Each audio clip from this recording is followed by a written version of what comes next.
ಇವರ ವತಿಯಿಂದ ಕ್ರಿಸ್ಮಸ್ ಹಬ್ಬದ ಪ್ರಯುಕ್ತ ವಯೋವೃದ್ಧರಿಗೆ, ಅನಾಥರಿಗೆ ಒಂದು ಅನ್ನ ಸಂತರ್ಪಣೆಯನ್ನು ಇಟ್ಕೊಂಡಂಥ ಹನುಮಂತಕೋಟೆ ಇವರ ಒಂದು ಕಾರ್ಯಕ್ರಮದಲ್ಲಿ ಈ ಒಂದು ವೇದಿಕೆ ಮೇಲೆ ಉಪಸ್ಥಿತರ್ತಕ್ಕಂಥ ಎಲ್ಲ ಗುರುಗಳೇ, ಸಹೋದರರೇ ಮತ್ತು ಸರ್ವಧರ್ಮ ಸಮಾಜ ಸೇವಕರಂಥ ಹನುಮಂತಕೋಟೆಯವರೇ, ಇಲ್ಲಿ ಬಂದಿರತಕ್ಕಂಥ ಎಲ್ಲ ನನ್ನ ಸಹೋದರರೇ ಮತ್ತು ಹಿರಿಯರೇ, ಮೊಟ್ಟ ಮೊದಲೇ ತಮ್ಮೆಲ್ಲರೂ ಕೂಡ ಕ್ರಿಸ್ಮಸ್ ಹಬ್ಬದ ಶುಭಾಶಯಗಳು. ಪ್ರಭು ಯೇಸು ಕರುಣಾಮಯಿ ಶಾಂತಿದೂತ ಹುಟ್ಟಿದ ಈ ದಿನದಂದು ಅವರ ಹೇಳಿದ ಮಾತುಗಳನ್ನು, ನನ್ನಂತೆಯೇ ಪರರನ್ನು ಪ್ರೀತಿಸು ಅಂತಕ್ಕಂಥ ಮಾತುಗಳನ್ನು, ಸ್ವಾಮಿ ವಿವೇಕಾನಂದರು ಹೇಳಿದ ಹಾಗೆ ದೀನರು ದುಃಖಿಗಳು ದೇವರಲ್ಲವೇ, ಮೊದಲು ಅವರನ್ನು ಪೂಜಿಸು ಅಂತಕ್ಕಂಥ ವಾಕ್ಯಗಳನ್ನು ಹನುಮಂತಕೋಟೆಯವರು ತಮ್ಮ ಜೀವನದಲ್ಲಿ ಅಳವಡಿಸಿಕೊಂಡು ನೂರಾರು ಕಾರ್ಯಕ್ರಮಗಳನ್ನು, ಹಸಿದವರಿಗೆ ಅನ್ನವನ್ನು, ಬಟ್ಟೆ ಇಲ್ಲದವರಿಗೆ ಬಟ್ಟೆಗಳನ್ನು, ನೀರೆಡಿಸಿದವರಿಗೆ ನೀರನ್ನು, ವಯೋವೃದ್ಧಿಗೆ ನಡೆಯುವ ಕೂಲುಗಳನ್ನು, ಎಷ್ಟೋ ಬಡ ವಿದ್ಯಾರ್ಥಿಗಳಿಗೆ ಪಾಠ್ಯ ಸಾಮಗ್ರಿಗಳನ್ನು, ಕೋವಿಡ್ ಸಮಯದಲ್ಲಿ ಎಷ್ಟು ಪಾಠ್ಯೇತರ ಮಕ್ಕಳಿಗೆ ಪಾಠ್ಯೇತರ ಚಟುವಟಿಕೆಗಳಿಗೆ ಬೇಕಾದಂಥ ಸಾಮಗ್ರಿಗಳು, ಆಹಾರ ಕಿಟ್ಗಳನ್ನು, ಅನೇಕ ಹಲವಾರು ಸಮಾಜ ಸೇವೆಗಳನ್ನು ಮಾಡುತ್ತಾ ಜೊತೆಗೆ ಬಡವರ ಸೇವಾ ಸಿಂಧು ಅಂತಕ್ಕಂಥ ಕಾರ್ಯಕ್ರಮವನ್ನು ಪ್ರಾರಂಭ ಮಾಡಿ ಸಮುದಾಯದ ಸಹಭಾಗಿತ್ವದಲ್ಲಿ ನನ್ನ ಸೇವೆ ನಾನು ಮಾಡೋದ್ರ ಜೊತೆಗೆ ಸಮುದಾಯದ ಕೂಡ ಈ ಸೇವೆಯನ್ನು ಮಾಡಲು ಒಂದು ಅನುವು ಮಾಡಿಕೊಟ್ಟು ಬಡವರ ಸೇವಾ ಸಿಂಧು ಅಂತಕ್ಕಂಥ ಸ್ಟಾಲನ್ನು ತೆಗೆದು ಅಲ್ಲಿ ದಾನಿಗಳು ಬೇಕಾದಂಥ ಹಾಸಿಗೆಗಳನ್ನು, ಬಟ್ಟೆಗಳನ್ನು, ಪಾಠ್ಯ ಪುಸ್ತಕಗಳನ್ನು, ಹಲವಾರು ಸಾಮಗ್ರಿಗಳನ್ನು ಇಲ್ಲಿ ಇಡುವ ಮೂಲಕ ಎಷ್ಟೋ ಜನ ಬಡವರು ಈ ವಸ್ತುಗಳನ್ನು ತೆಗೆದುಕೊಂಡು ಹೋಗಿ ಉಪಯೋಗ ಮಾಡಿಕೊಳ್ಳತಕ್ಕಂಥ ಒಂದು ಸ್ಟಾಲನ್ನು ಮಾಡಿಕೊಟ್ಟಂಥ ಸೇವೆ ಒಂದು ತುಂಬ ಶ್ಲಾಘನೀಯ. ಆ ನಿಟ್ಟಿನಲ್ಲಿ ಇವತ್ತು ಅವರು ಈ ಕ್ರಿಸ್ಮಸ್ ಹಬ್ಬದ ದಿವಸ ವಯೋವೃದ್ಧರಿಗೆ, ಅನಾಥರಿಗೆ, ಸಾರ್ವಜನಿಕರಿಗೆ ಒಂದು ಆಹಾರ ವಿತರಣೆ ಮಾಡಿಕೊಟ್ಟಿರ್ತಕ್ಕಂಥ ಕಾರ್ಯ, ಆ ಮಹನೀಯರು ನಡೆದಂಥ ಅವರು ಹೇಳಿದಂಥ ಕಾರ್ಯಗಳನ್ನು ತಮ್ಮ ಜೀವನದಲ್ಲಿ ಅಳವಡಿಸಿಕೊಂಡು ಈ ಒಂದು ಕಾರ್ಯಕ್ರಮವನ್ನು ಮಾಡಿದ್ದಾರೆ. ಮೊಟ್ಟ ಮೊದಲಿಗೆ ನಾನು ಅವರಿಗೆ ಹೃತ್ಪೂರ್ವಕ ಧನ್ಯವಾದಗಳನ್ನು ಅರ್ಪಿಸ್ತಾ ಇದ್ದೀನಿ. ವಿಶೇಷವಾಗಿ ಈ ಒಂದು ಅನ್ನ ಸಂತರ್ಪಣೆ ಕಾರ್ಯಕ್ರಮವನ್ನು ಜೊತೆಯಾಗಿ ಹನುಮಂತಕೋಟೆಯವರ ಜೊತೆಯಾಗಿ ಸ್ನೇಹಿತ ಸಹೋದರ ಚಂದ್ರು ಮೇಸ್ತ್ರಿ ಅವರು ಈ ಕಾರ್ಯಕ್ರಮಕ್ಕೆ ಜೊತೆಯಾಗಿದ್ದಾರೆ. ಅವರಿಗೂ ಕೂಡ ಧನ್ಯವಾದಗಳನ್ನು ಹೇಳ್ತಾ ಇದ್ದೀನಿ. ಈ ಕಾರ್ಯಗಳು ಸಮಾಜದ ಎಲ್ಲ ಜನರ ಮನಸ್ಸಿನಲ್ಲಿ ಅದು ಒಕ್ಕು ನಾವು ಕೂಡ ಸೇವೆಯನ್ನು ಮಾಡಬೇಕಂತಕ್ಕಂಥ ಮನೋಭಾವನೆ ಬರಲಿ ಅಂತಕ್ಕಂಥ ಒಂದು ಕಾರ್ಯ. ಆ ಕಾರ್ಯ ನಾವೆಲ್ಲರೂ ಮುನ್ನಡೆಸ್ಕೊಂಡು ಹೋಗೋಣ. ಜೊತೆಗೆ ಈ ಒಂದು ವೇದಿಕೆ ಮೇಲೆ ಹಲವಾರು ಜನ ಇದ್ದಾರೆ, ವಿಚಾರವಂತರಿದ್ದಾರೆ, ನಮ್ಮ ಸ್ನೇಹಿತರು, ನಮ್ಮ ಸಹೋದರ ಗುರುಗಳಿದ್ದಾರೆ, ಅವರು ಮಾತಾಡ್ತಾರೆ. ಒಂದು ಅವಕಾಶ ಮಾಡಿಕೊಟ್ಟಂಥ ಸರ್ವಧರ್ಮ ಸೇವಾ ವೆಲ್ಫೇರ್ ಟ್ರಸ್ಟ್ ಅವರಿಗೆ ನಾನು ಧನ್ಯವಾದಗಳನ್ನು ಅರ್ಪಿಸ್ತಾ ಇದ್ದೀನಿ. ಈಗಾಗಲೇ ಸುಮಾರು ಸಾಮಾಜಿಕ ಸೇವೆಗಳನ್ನು ಕೈಗೊಂಡು ಮಾಡಿಕೊಂಡು ಬರ್ತಿರ್ತಕ್ಕಂಥ ಮಾರ್ಗದರ್ಶನ ಆಗಿರ್ತಕ್ಕಂಥ ಪ್ರಗತಿಪರ ಚಿಂತಕರು ಮತ್ತು ಸಮಾಜದ ಬಗ್ಗೆ ಅನುದಿನವನ್ನು ಒಳ್ಳೆಯದನ್ನೇ ಚಿಂತಿಸುವಂಥ ವೀರೇಶ್ ಉಡುಗುಂಚಿ ಸಾಹೇಬರು ತಮ್ಮ ಅಂತರಾಳದ ಭಾವನೆಗಳನ್ನು ಹಂಚಿಕೊಂಡಿದ್ದಾರೆ. ಹಾಗಾಗಿ ಇವತ್ತು ಈ ಒಂದು ಸರ್ವಧರ್ಮ ಸೇವಾ ವೆಲ್ಫೇರ್ ಟ್ರಸ್ಟ್ ಬಡವರ ಸೇವಾ ಕೇಂದ್ರಕ್ಕೆ ಸ್ವಯಂ ಪ್ರೇರಿತವಾಗಿ ನಮ್ಮ ಮಾನ್ವಿ ಪಟ್ಟಣದಲ್ಲಿ ಅನೇಕ ತಮ್ಮದೇ ಆದಂಥ ವಿಭಿನ್ನವಾದಂಥ ಸೇವೆ ಸಲ್ಲಿಸಿ ತಮ್ಮ ಸೇವಾ ಕಾರ್ಯಕ್ರಮದಲ್ಲಿ ಮುಂದುವರಿತಿರ್ತಕ್ಕಂಥ ಗುರುಗಳ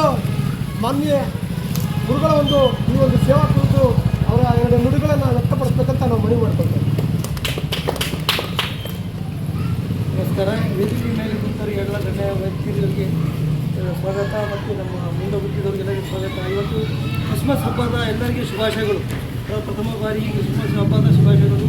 ನಮ್ಮ ಹನುಮಂತಕೋಟೆಯವರು ಸಮಾಜ ಸೇವೆ ಮಾಡುತ್ತಿದ್ದ ಬಗ್ಗೆ ಅವರು ಜಾತಿ ಜನಾಂಗದ ಲೆಕ್ಕಿಸದೆ ತಮ್ಮ ಒಂದೇ ಮಾನವೀಯತೆ ಜಾತಿಯೆಂದು ಅವರು ಸೇವೆ ಮಾಡುತ್ತಾರೆ. ಅವರು ಯಾವ ಜಾತಿ ಜನಾಂಗ ಅವರು ಮಾಡೋದಲ್ಲ, ಅವರು ಮಾನವ ಜಾತಿಯಿಂದ ಅವರು ಸೇವೆ ಸಲ್ಲಿಸುತ್ತಾರೆ. ಅವರಿಗೆ ಹೃದಯಪೂರ್ವಕ ಧನ್ಯವಾದಗಳು ಅಂತ ನಾನು ಹೇಳುತ್ತೇನೆ. ಈಗಾಗಲೇ ಈ ನಮ್ಮ ಸೇವಾ ಕೇಂದ್ರದ ಬಗ್ಗೆ ಮತ್ತು ನಾವು ಮಾಡ್ತಕ್ಕಂಥ ಕೆಲಸ ಕಾರ್ಯದ ಬಗ್ಗೆ ತಮ್ಮ ಅಮೂಲ್ಯವಾದ ನುಡಿಗಳ ಮೂಲಕ ನಮಗೆ ಆಶೀರ್ವಾದ ಮಾಡೋದಕ್ಕಾಗಿ ತಮಗೆ ಹೃದಯಪೂರ್ವಕವಾದ ಧನ್ಯವಾದಗಳು. ಹಾಗೂ ಈ ಒಂದು ಬಡವರ ಸೇವಾ ಕೇಂದ್ರಕ್ಕೆ ದೈವ ಸೇವಕರು ಅನುದಿನವನ್ನು ಸತ್ಯ ಸ್ವಾರ್ಥವನ್ನು ಏನು ಇವತ್ತು ಸತ್ಯ ಮಾರ್ಗದಲ್ಲಿ ನಡೆಯಬೇಕು, ಪಾಪಿಗಳನ್ನು ರಕ್ಷಿಸಬೇಕು ಅಂತ ಏನು ಅವತ್ತಿನ ದಿನಗಳಲ್ಲಿ ಯೇಸು ಕ್ರಿಸ್ತನು ತನ್ನ ಪ್ರಾಣವನ್ನೇ ತ್ಯಾಗ ಮಾಡಿರ್ತಕ್ಕಂಥ ಅವರ ತ್ಯಾಗಶೀಲವಂತರ ಮಾರ್ಗದಲ್ಲಿ ನಿರ್ತಕ್ಕಂಥ ದೈವ ಸೇವಕರಾಗಿರ್ತಕ್ಕಂಥ ದೇವರಾಜ್ ಸರ್ ಅವರು ಪಾಸ್ಟ್ರು ಅವರು ನಮ್ಮ ಸೇವಾ ಕುರಿತು ತಮ್ಮ 2 ನುಡಿಗಳನ್ನು ವ್ಯಕ್ತಪಡಿಸ್ಬೇಕಂತ ಮನವಿ ಮಾಡ್ತಾರೆ. ಕೂಡಿ ಬಂದಿರುವಂಥ ಆತ್ಮೀಯ ಸಹೋದರ ಸಹೋದರಿಯರಿಗೆ ಮತ್ತು ಈ ವೇದಿಕೆ ಮೇಲೆ ಇರತಕ್ಕಂಥ ಚಂದ್ರು ಮೇಸ್ತ್ರಿ ಅವರು ಮತ್ತು ಆತ್ಮೀಯರು ಆಗಿರುವಂಥ ವೀರೇಶ್ ಮುಲಗುಂಶಿ ಅವರು ಮತ್ತು ಈ ಸರ್ವಧರ್ಮ ಸಂಸ್ಥಾಪಕರಾಗಿರ್ತಕ್ಕಂಥ ಹನುಮಂತ ಕೋಟೆಯವರು ಮತ್ತು ನೆರೆದು ಬಂದಿರತಕ್ಕಂಥ ನಮ್ಮೆಲ್ಲರಿಗೂ ಕೂಡ ಪ್ರಭು ಯೇಸು ಕ್ರಿಸ್ತರ ನಾಮದಲ್ಲಿ ತಮಗೆ ವಂದನೆಗಳನ್ನು ತಿಳಿಸ್ತಾ ಇದ್ದೀನಿ. ಈ ಬಡವರ ಸಿಂಧು ಎನ್ನುವಂಥ ಈ ಸ್ಟಾಲನ್ನು ಉದ್ಘಾಟನೆ ಮಾಡಿ ಹಲವಾರು ಸಾಮಾಜಿಕವಾದಂಥ ಕಾರ್ಯಕ್ರಮಗಳನ್ನು ಮಾಡ್ತಾ ಬಂದಿದ್ದಾರೆ ಹನುಮಂತ ಕೋಟೆಯವರು. ಅವರು ಮಾಡತಕ್ಕಂಥ ಕಾರ್ಯಕ್ರಮವು ಶ್ಲಾಘನೀಯ, ತುಂಬ ಅತ್ಯುತ್ತಮವಾದಂಥ ಕಾರ್ಯಕ್ರಮ. ಯಾಕಂತಂದರೆ 2000 ವರ್ಷಗಳ ಹಿಂದೆ ಯೇಸು ಕ್ರಿಸ್ತರು ಈ ಲೋಕಕ್ಕೆ ಬಂದು ಆತನು ಒಂದು ಬಡವರ ಒಂದು ಕುಟುಂಬದಲ್ಲಿ ಆತನು ಜನಿಸಿದ್ದಾನೆ. ಬೆತ್ಲೆಹೇಮಿನಲ್ಲಿ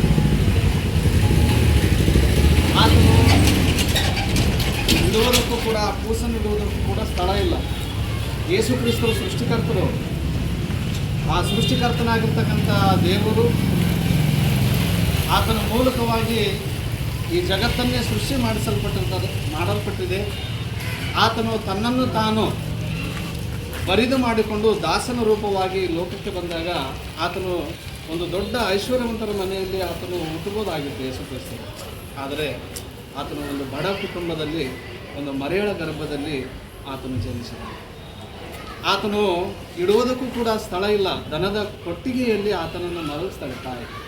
ಅಂಥ ಒಂದು ಬಡತನದಲ್ಲಿ ಇರ್ತಕ್ಕಂಥ ಯೇಸು ಕ್ರಿಸ್ತನು ಆತನ ವೃತ್ತಿ ಬಡಗಿತನ ಮಾಡಿಕೊಳ್ಳುತ್ತಾ ಆ ಪರಮಾತ್ಮನ ಒಂದು ಸಂಕಲ್ಪವನ್ನು ಆತನು ನೆರವೇರಿಸುವುದಕ್ಕೆ ಆತನು ಹೆಜ್ಜೆ ಹಾಕಿದಾಗ ಆತನು ಅನೇಕರ ಬಡವರನ್ನು ಆತನು ಆದುಕೊಂಡಿದ್ದಾನೆ. ಕುರುಡರಿಗೆ ಕಣ್ಣುಗಳು ಕೊಟ್ಟಿದ್ದಾನೆ, ಕಾಲುಗಳನ್ನು ಕೊಟ್ಟಿದ್ದಾನೆ, ರೋಗಿಗಳನ್ನು ಸ್ವಸ್ಥ ಮಾಡಿದ್ದಾನೆ. ಆತನ ಸೇವೆ ಬಡವರ ಮಧ್ಯದಲ್ಲೇ. ಯಾಕೆ ಅಂತಂತಂದರೆ ಬಡವರು ದೇವರಿದ್ದಾಗೆ ಅಂತ.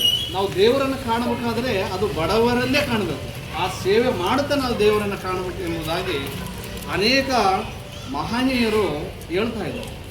ಆ ಸೇವೆಯಲ್ಲಿ ಮುಂದುವರೆದಂಥ ನಮ್ಮ ತಾಯಿ ಮದರ್ ತೆರೇಸಾ ಇದ್ದಾರೆ. ಆಕೆ ನಮ್ಮ ದೇಶದಕ್ಕೆ ಆದರೂ ಕೂಡ ಯೇಸು ಕ್ರಿಸ್ತನನ್ನು ಹಿಂಬಾಲಿಸುತ್ತಾ ನಿನ್ನಂತೆ ನಿನ್ನ ನೆರೆಯವನನ್ನು ಪ್ರೀತಿಸು ಎನ್ನುವಂಥ ಯೇಸು ಕ್ರಿಸ್ತರು ಹೇಳಿರತಕ್ಕಂಥ ಆ ಮಾತು ಆ ಯಮ್ಮನ ಮನಸ್ಸಿನಲ್ಲಿ ನಾಟಿ, ನಾನು ಕೂಡ ಬಡವರಿಗೆ ಸೇವೆ ಮಾಡಬೇಕಂತೇಳಿ ಬಡವರ ಮಧ್ಯದಲ್ಲಿ, ಕುಷ್ಠ ರೋಗಿಗಳ ಮಧ್ಯದಲ್ಲಿ ಆ ಯಮ್ಮ ತಾಯಿ ಸೇವೆ ಮಾಡಿದ್ದಾರೆ. ಯಾರು ಇಷ್ಟಪಡ್ತಾರೆ? ಯಾರು ಇಷ್ಟಪಡ್ತಾರೆ? ಆ ಕುಷ್ಠ ರೋಗಿಗಳಿಗಾಗಿರ್ತಕ್ಕಂಥ ಗಾಯ ಕಿವು ಸೋರ್ತಾ ಇದ್ರು ಕೂಡ ಅದನ್ನು ವಾಸಿ ಮಾಡಿ ಅದಕ್ಕೆ ಔಷಧಿಯನ್ನು ಕೊಟ್ಟು ಆ ರೀತಿಯಲ್ಲಿ ಆಕೆ ಸೇವೆಯನ್ನು ಸಲ್ಲಿಸಿದ್ದಾಳೆ. ಇವತ್ತು ಆ ತಾಯಿ ನಮ್ಮ ಮಧ್ಯದಿಲ್ಲ ಇಲ್ಲ, ಆದರೆ ಆಕೆಯ ಕಾರ್ಯಗಳು ಇವತ್ತು ನಮ್ಮಲ್ಲಿ ಅವು ಏನು ಮಾಡ್ತಾ ಇದ್ದಾವೆ ಅಂದರೆ ನಮ್ಮನ್ನು ಪ್ರೇರೇಪಣೆ ಮಾಡ್ತಾರೆ. ಅನೇಕ ಭಕ್ತರು ಕೂಡ ಸೇವೆ ಮಾಡಿದ್ದಾರೆ. ಆ ಸೇವೆ ಎಲ್ಲ ಬಡವರಿಗಾಗಿನೇ. ಆ ಒಂದು ನಿಟ್ಟಿನಲ್ಲಿ ಈ ದಿನದಲ್ಲಿ, ಈ ಒಂದು ಸಮಯದಲ್ಲಿ, ಈ ಮಾನವಿ ಪಟ್ಟಣದಲ್ಲಿ ನಮ್ಮ ಹನುಮಂತ ಕೋಟೆಯವರು ಈ ಬಡವರ ಸೇವಾ ಸಿಂಧುವನ್ನು ತಯಾರು ಮಾಡಿದ್ದಾರೆ, ಉದ್ಘಾಟನೆ ಮಾಡಿದ್ದಾರೆ. ನಿಜವಾಗ್ಲೂ ಬಡವರ ಬಗ್ಗೆ ಬಹಳ ಕಾಳಜಿ ಇದೆ. ಕೊರೋನಾ ಬಂದಂಥ ಸಂದರ್ಭದಲ್ಲಿ ಯಾರೂ ಕೂಡ ಜನರ ಬಳಿಗೆ ಹೋಗಿ ಸಹಾಯ ಮಾಡುವಂಥ ಸ್ಥಿತಿ ಇಲ್ಲ. ಈ ರೀತಿಯಲ್ಲಿ ಕುಂತ್ಕೊಂಡು ಮಾತನಾಡುವಂಥ ಪರಿಸ್ಥಿತಿ ಇಲ್ಲ. ಅಂಥ ಪರಿಸ್ಥಿತಿಯಲ್ಲಿ ಕೂಡ ತನ್ನ ಪ್ರಾಣವನ್ನೇ ಬದಿಗಿಟ್ಟು ನನ್ನ ಬಡವರಿಗಾಗಿ ಸೇವೆ ಮಾಡಬೇಕಂತೇಳಿ ಅನೇಕರ ಮಧ್ಯದಲ್ಲಿ ಹೋಗಿ ದೇವರ ಸೇವಕರಿಗೂ ಕೂಡ ಅವರು ಕಿಟ್ಗಳನ್ನು ಕೊಟ್ಟಿದ್ದಾರೆ, ಮತ್ತು ಮಂಗಳಮುಖಿಯವರಿಗೆ ಕಿಟ್ಗಳನ್ನು ಕೊಟ್ಟಿದ್ದಾರೆ, ಮತ್ತು ಅನೇಕ ಜನರಿಗೆ ಆಹಾರ ಕಿಟ್ಟನ್ನು ಬೇಕಾಗಿರ್ತಕ್ಕಂಥ ವಸ್ತುಗಳನ್ನು ಅವರಿಗೆ ಕೊಟ್ಟಿದ್ದಾರೆ. ಕಾರಣ ಏನಂತಂದರೆ ಅವರು ಕೊಡುವಂಥದ್ದು ಅಲ್ಪವಾದಿದ್ದರೂ ಕೂಡ ಆ ಕಾರ್ಯ ಬಹಳ ದೊಡ್ಡದು.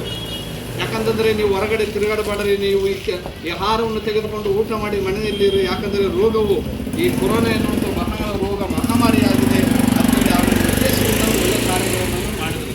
ತುಂಬ ಕಾರ್ಯಕ್ರಮಗಳನ್ನು ಮಾಡ್ತಾ ಇದ್ದಾರೆ ಅವರು.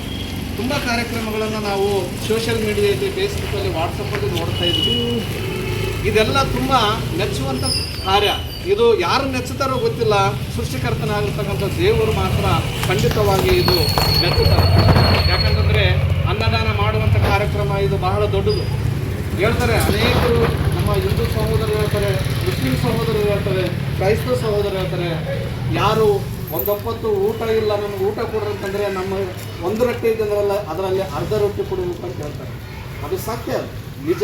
ಯಾಕಂತಂದರೆ ನಾವು ಒಂದು ರೊಟ್ಟಿಯಲ್ಲಿ ಅರ್ಧ ರೊಟ್ಟಿ ಕೊಟ್ಟಿವಿ ಅಂತಂದ್ರೆ ಅದರಲ್ಲಿ ಇರ್ತಕ್ಕಂಥ ಶಕ್ತಿ ಬಹಳ ದೊಡ್ಡದು. ಆದರೆ ನಮಗೆ ಅನಿಸ್ಬೋದು, ಒಂದು ರೊಟ್ಟಿ ನಮಗೆ ಹೊಟ್ಟೆ ತುಂಬಿದ್ರೆ ಸಾಕಪ್ಪ, ನಾಳೆ ಹಾಕಿ ಇನ್ನೊಬ್ಬರಿಗೆ ಅರ್ಧ ರೊಟ್ಟಿ ಕೊಡೋಣ, ನಮಗೆ ಕಡಿಮೆ ಬೀಳೋದು ಅನಿಸ್ಬೋದು. ಆದರೆ ಬೈಬಲಲ್ಲಿ ಒಬ್ಬ ಸ್ತ್ರೀ ನಮಗೆ ಹೆಣ್ಮಗಳು ಕಾಣ್ತಾರೆ. ಆ ಕಾಲದಲ್ಲಿ ತುಂಬ ಒಂದು ಬರಗಾಲದ ಪರಿಸ್ಥಿತಿ, ಊಟ ಇಲ್ಲದಂಥ ಪರಿಸ್ಥಿತಿ. ಆ ಒಂದು ಸಮಯದಲ್ಲಿ ಒಬ್ಬ ಏಲಿಯ ಎನ್ನುವಂಥ ಒಬ್ಬ ಪ್ರವಾದಿ ಬರ್ತಾನೆ ಬೈಬಲಲ್ಲಿ. ಆ ಪ್ರವಾದಿ, ನೀನು ಹೋಗಪ್ಪ ಒಬ್ಬ ಬಡ ವಿಧವೆಗೆ ನಿನ್ನ ಸಾಕಬೇಕಂತೇಳಿ ಹೇಳಿ ನಾನು ಹೇಳ್ತಾನೆ. ಅಲ್ಲಿ ಸಾಕಕ್ಕೆ ಆಕಿನ ಹತ್ರ ಏನಿಲ್ಲ, ಒಂದೇ ರೊಟ್ಟಿ ಮಾಡುವಂಥ ಹಿಟ್ಟಿದೆ, ಒಂದೇ ರೊಟ್ಟಿ ಆಗ್ತದೆ. ಅದನ್ನು ಊಟ ಮಾಡಿ, ಆಕೆಗೆ ಒಬ್ಬ ಮಗ ಇರ್ತಾನೆ, ಅದನ್ನು ಊಟ ಮಾಡಿ ನಾವು ತಿಂದು ಸಾಯಬೇಕು ಅಂಥೇಳಿ ಅಂಥ ಪರಿಸ್ಥಿತಿಯಲ್ಲಿದ್ದಾಗ ಆದರೆ ಏಲಿಯ ನಾವು ಊರಿಗೆ ಬರ್ತಾನೆ, ತುಂಬ ನಡ್ಕೊಳ್ತಾ ಬರ್ತಾನೆ, ಅಮ್ಮ ನನಗೆ ಒಂದು ರೊಟ್ಟಿ ಕೊಡಮ್ಮ ಅಂತಾನೆ. ಇರೋದೇ ನನಗೆ ಒಂದು ರೊಟ್ಟಿ ಇದೆ ಅಂತಂದಾಗ ಅದರಲ್ಲಿ ಮೊದಲು ನನಗೆ ಒಂದು ಮುರುಕು ಕೊಡು ಅಂತ ಹೇಳ್ತಾನೆ. ಆದರೆ ಆ ತಾಯಿ ಆ ರೊಟ್ಟಿ ಮಾಡ್ಕೊಂಬಂದು ಆ ಭಕ್ತರಿಗೆ ಕೊಡ್ತಾರೆ, ಆ ಪ್ರವಾದಿಗೆ ಕೊಡ್ತಾರೆ. ದೊಡ್ಡ ಆಶೀರ್ವಾದ ಹೊಂದ್ಕೊಂಡ. ಅಮ್ಮ ಈ ಬರಗಾಲ ತೀರುವ ತನಕ ಇನ್ನು ಆಕೆ ಯಾರು ಹೆಂಗೆ ಬದುಕಿದ್ರು ಗೊತ್ತಿಲ್ಲ, ಆ ಬಡತನ ತೀರುವ ತನಕ ಆಕೆ ಒಳ್ಳೆ ಸುಖದಿಂದ ಬದುಕಿದ್ದಾರೆ ಅಂತ ಒಂದು ಶಕ್ತಿ ಅದರಲ್ಲಿ ಅಡಕವಾಗಿದೆ. ಅದಕ್ಕಾಗಿ ಈ ಬಡವರಿಗೆ ಸೇವೆಯನ್ನು ಮಾಡ್ತಾ ಇದ್ದಾರೆ ಅನ್ನೋಂಥ ಕೂಡ ದೇವರು ಅವರನ್ನು ಆಶೀರ್ವದಿಸಲಿ. ಇನ್ನೂ ಅನೇಕವಾದಂಥ ಸೇವಾ ಕಾರ್ಯಕ್ರಮಗಳನ್ನು ಇನ್ನು ಮುಂದೆ ಮಾಡಲಿ ಅಂತೇಳಿ ದೇವರ ಆಶೀರ್ವಾದ, ದೇವರ ಕೃಪೆ ಅವರ ಮೇಲೆ ಇರಲಿ ಅಂತೇಳಿ ಅವರ ಜೊತೆಗೆ ಮಾಡುವಂಥ ಸೇವಾ ಚಂದ್ರ ಮೇಸ್ತ್ರಿ ಅವರು ಮತ್ತು ಅವರ ಪರಿವಾರದವರನ್ನು ದೇವರು ಆಶೀರ್ವದಿಸಲಿ ಅಂತ ಹೇಳ್ತಾ ಈ ಎರಡು ಮಾತುಗಳನ್ನು ನಾನು ಮುಕ್ತಾಯ ಮಾಡ್ತೀನಿ. ಈಗಾಗಲೇ ಸರ್ವಧರ್ಮ ಸೇವಾ ಕಾರ್ಯಕ್ರಮವನ್ನು ಕೈಗೊಳ್ಳುವಂಥ ಉದ್ದೇಶ ಇಷ್ಟೇ. ಈ ಭೂಮಿ ಮೇಲೆ ಅನೇಕ ಮಹನೀಯರು ಒಂದು ಜಾತಿ, ಒಂದು ಕುಲ, ಒಂದು ಧರ್ಮಕ್ಕಾಗಿ ಅವರು ತಮ್ಮ ಪ್ರಾಣ ತ್ಯಾಗ ಮಾಡಿದಂಥವರಲ್ಲ. ಇವತ್ತಿನ ದಿನಗಳಲ್ಲಿ ನೋಡ್ತಿರ್ಬೋದು ನಾವು ಕುಲ, ಜಾತಿ, ಧರ್ಮ ಅಂತಂದು ಒಬ್ಬರ ಮೇಲೆ ಒಬ್ಬರು ವೈರತ್ವನ, ಕಕ್ಷ, ಮತ್ತೊಂದು ಮುಗಿದೊಂದು ಕಟ್ಟಿಕೊಂಡು ನಾವು ಬದುಕುವಂಥ ಸ್ಥಿತಿಯಲ್ಲಿ ಅವತ್ತಿನ ದಿನಮಾನಗಳಲ್ಲಿ ತಮ್ಮ ಪ್ರಾಣ ತ್ಯಾಗ ಮಾಡಿರ್ತಕ್ಕಂಥ ಅನೇಕ ಮಹನೀಯರ ಒಂದು ಮಾರ್ಗದಲ್ಲಿ ಹೋಗ್ರಿ ಅನ್ನೋ ಒಂದು ಮಾತನ್ನು ಹೇಳಿರ್ತಕ್ಕಂಥ ದೈವ ಸೇವಕರಿಗೆ ಹೃತ್ಪೂರ್ವಕವಾದ ಧನ್ಯವಾದಗಳು. ಈಗಾಗಲೇ ನಾವೆಲ್ಲ ನೋಡ್ತಾ ಇರ್ಬೋದು, ಅನೇಕ ಮಹನೀಯರ ಜಯಂತಿಗಳಿದ್ದಂಥ ಸಂದರ್ಭದಲ್ಲಿ ನಾನು ಹಲವಾರು ಸಾಮಾಜಿಕ ಸೇವೆಗಳು ಮಾಡಿದ್ದೇನೆ. ಇವತ್ತು ಈ ಪ್ರಜಾಪ್ರಭುತ್ವದಲ್ಲಿ ಈ ಭಾರತ ದೇಶವನ್ನೇ ಬಹಳಷ್ಟು ಗೌರವದಿಂದ ಆಚರಿಸಿಕೊಳ್ಳುವಂಥ ಹಬ್ಬ ನಮ್ಮ ಯೇಸು ಕ್ರಿಸ್ತ ಒಂದು ಹಬ್ಬ. ಏನಿವತ್ತು ಕ್ರಿಸ್ಮಸ್ ಹಬ್ಬ ಅಂಗವಾಗಿ ತಾನು ಮೇಸ್ತ್ರಿ ಕೆಲಸ, ಕೂಲಿ ಕೆಲಸ ಮಾಡುತ್ತಾ ತಂದೆ ಆದಂಥ ಕುಟುಂಬದಲ್ಲಿ ಸಣ್ಣ ಪುಟ್ಟ ಕೆಲಸಗಳನ್ನು ಮಾಡುತ್ತಾ ಹೋಗುವಂಥ ವ್ಯಕ್ತಿ ಚಂದ್ರು. ಆ ಚಂದ್ರು ಒಂದು ವಾರ 15 ದಿನ ಕೆಳಗಡೆ ಬಂದು ನನ್ನ ಹತ್ರ, ಅಣ್ಣ ನನಗೆ ಭಾಳ ಕ್ರಿಸ್ಮಸ್ ಹಬ್ಬ ಅಂಗವಾಗಿ ನಾನು ಊಟ ಮಾಡಿಸ್ಬೇಕು ಅನ್ಕೊಂಡಿದ್ದೀನಿ, ಹೆಂಗ ಅಂತ ಕೇಳಿದ. ಒಳ್ಳೆಯದು, ಊಟ ಮಾಡಿಸಿದ್ದು ಒಳ್ಳೆಯದು ಅಂತ. ಒಳ್ಳೆಯದಪ್ಪ ಅಂದರೆ, ಇಲ್ಲಣ್ಣ ನಾನು ಎಲ್ಲಿ ಅನಾಥಾಶ್ರಮದರ, ಎಲ್ಲಿ ಅಂಗವಿಕಲರಾದ್ರೆ ಅವ್ರಿಗೆ ಹೇಳು, ಅವ್ರಿಗೆ ಊಟ ಮಾಡಿಸ್ತೀನಿ ನಾನು ಅಂತ ನನ್ನ ಹತ್ರ ಬಂದಾಗ, ನೋಡಪ್ಪ ಅನಾಥಾಶ್ರಮಗಳು ಅಲ್ಲೆಲ್ಲೇ ಇದ್ದಾವೆ, ಈಗ ಅಲ್ಲಿ ತಗೊಂಡೋಗಿ ಅಲ್ಲಿ ಊಟ ಕೊಟ್ಟು ನಮ್ಮ ಬಡವರ ಸೇವಾ ಕೇಂದ್ರದಲ್ಲಿ ನೀನು ಅನ್ನ ತಾಸೋ ಕಾರ್ಯಕ್ರಮ ಮಾಡು ಅಂದಾಗ, ಆಯ್ತು ನೀನು ಹೆಂಗೆ ಹೇಳ್ತಂಗ ಮಾಡ್ತೀನಿ ಅಂತ ಹೇಳಿ ಇವತ್ತು ಕೈಲಾದಷ್ಟು ಅನ್ನದ ಸೇವಾ ಕಾರ್ಯಕ್ರಮ ಕೈಗೊಂಡು ಇವತ್ತು ಈ ಒಂದು ಸರ್ವಧರ್ಮ ಸೇವಾ ವೆಲ್ಫೇರ್ ಟ್ರಸ್ಟ್ ಬಡವರ ಸೇವಾ ಕೇಂದ್ರದಲ್ಲಿ ಅನ್ನ ತಾಸೋ ಕಾರ್ಯಕ್ರಮ ಹಮ್ಮಿಕೊಳ್ಳುವಂಥ ಉದ್ದೇಶ ದೇವರು ಪ್ರೇರೇಪಣೆ ಮಾಡಿದಲ್ಲ, ಅವರಿಗೆ ಅವ್ರ ಕುಟುಂಬಕ್ಕೆ ಯಾವಾಗಲೂ ಯೇಸು ಕ್ರಿಸ್ತನ ಆಶೀರ್ವಾದ ಇರಲಿ ಅಂತ ಶುಭ ಹಾರೈಸುತ್ತಾ, ಎಲ್ಲರೂ ಇವತ್ತೇನು ನಾವು ಬದುಕೋದೇ ಸ್ವಲ್ಪ ದಿನ, ಆ ಬದುಕನ್ನು ನಮಗಾಗಿ ಬದುಕೋದಕ್ಕಿಂತ, ನಮ್ಮ ಕುಟುಂಬಕ್ಕಾಗಿ ಬದುಕೋದಕ್ಕಿಂತ ನಾವು ದುಡಿತಕ್ಕಂಥ ಎಲ್ಲವನ್ನು ಬಡವರಿಗೆ ಸೇವೆ ಮಾಡೋ ಅಂತ ಹೇಳೋದಿಲ್ಲ. ನೀವು ದುಡಿತಕ್ಕಂಥ 100 ರೂಪಾಯಿದಲ್ಲಿ 4 ಕಡೆ 1 ರೂಪಾಯಿ ಬಡವರಿಗಾಗಿ ಸಾಮಾಜಿಕ ಸೇವೆ ಮಾಡಿರಿ. ಆ ಸೇವೆ ದೇವರು ನಿಮಗೆ ಯಾವುದೇ ರೀತಿಯಲ್ಲಿ ಮತ್ತು ಮರುಪಾದಿಸ್ತಾನೆ, ಮತ್ತು ಅದಕ್ಕೆ 1 ರೂಪಾಯಿ ಖರ್ಚು ಮಾಡಿದರೆ 10 ಪಾಲಷ್ಟು ದೇವರು ದಯಪಾಲಿಸ್ತಾನೆ ಅಂತ ಹೇಳ್ತಾ ಈ ಒಂದು ದೈವ ಸೇವಕರ ಇವತ್ತೇನು ನಮ್ಮ ಸರ್ವಧರ್ಮ ಸೇವಾ ವೆಲ್ಫೇರ್ ಟ್ರಸ್ಟ್ ಮೂಲಕ ಬಂದು ಆಶೀರ್ವದಿಸಿದಿರಲ್ಲ, ತಮಗೆ ಹೃತ್ಪೂರ್ವಕವಾದಂಥ ಧನ್ಯವಾದಗಳು ಹೇಳುತ್ತಾ. ಚಂದ್ರ ಏನು ಮಾತಾಡ್ತಪ್ಪ? ಹಾಂ ಮಾತಾಡ್ದೆ ಅಲ್ಲ, ನೀನು ಮಾತಾಡ್ತಪ್ಪ. ಹಾಗಾಗಿ ಈ ಒಂದು ಸೇವಾ ಕಾರ್ಯಕ್ರಮ ಇಲ್ಲಿಗೆ ಮುಕ್ತಾಯ ಮಾಡ್ತಾ ಇದ್ದೀವಿ. ಎಲ್ಲರೂ ಬಂದಂಥ ನನ್ನೆಲ್ಲ ಗುರು ಹಿರಿಯರಿಗೆ ಮತ್ತೊಮ್ಮೆ ನಮಸ್ಕರಿಸುತ್ತಾ, ಕೊಟ್ಟಿರ್ತಕ್ಕಂಥ ಆಹಾರವನ್ನು ಅಲ್ಪ ಆಹಾರದಲ್ಲದೆ ಏನೇ ಹುಡುಗರು ಮಾಡಿದಾರೋ ಅದನ್ನು ದೊಡ್ಡ ಮಟ್ಟು ಮಾಡ್ಕೊಂಡು ಆಹಾರವನ್ನು ಸ್ವೀಕರಿಸ್ರಿ. ಹಾಗಾಗಿ ಇರ್ತಾರಪ್ಪ, ಒಂದು ಸ್ವಲ್ಪ ಗುರುಗಳಿಗೆ ಸನ್ಮಾನ ಮಾಡ್ತೀನಿ.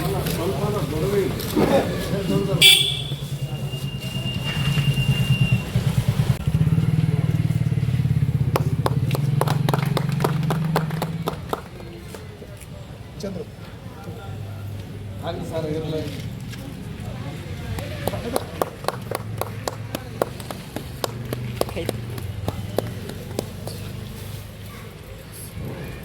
ಸೇವಾ ಕೇಂದ್ರಕ್ಕೆ ಬಂದಿದ್ದಕ್ಕಾಗಿ ತನಗೆ ತುಂಬ ಧನ್ಯವಾದಗಳಪ್ಪ. ನಾನು ನೋಡ್ರಪ್ಪ,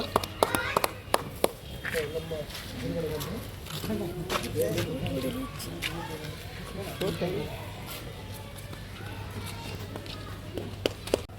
ಬಡವರ ಸೇವಾ ಕೇಂದ್ರಕ್ಕೆ ಬಂದಿರತಕ್ಕಂಥ ಗುರುಗಳು ನಮ್ಮನ್ನು ನಾವು ಮಾಡಿರ್ತಕ್ಕಂಥ ಸಾಮಾಜಿಕ ಸೇವೆಗಳನ್ನು ಮೆಚ್ಚಿ ನಮ್ಮನ್ನು ಸನ್ಮಾನಿಸಿದ್ದಕ್ಕಾಗಿ ಅವರಿಗೆ ಹೃತ್ಪೂರ್ವಕವಾದಂಥ ಧನ್ಯವಾದಗಳು ಹೇಳ್ತೀವಿ.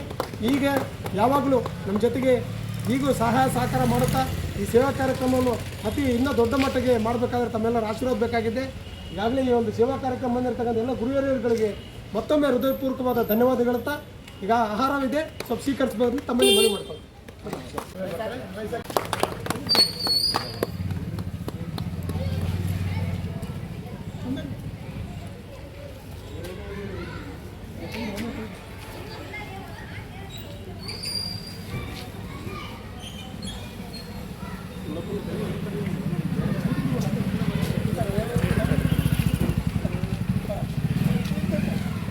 ఇక్కడ వస్తారా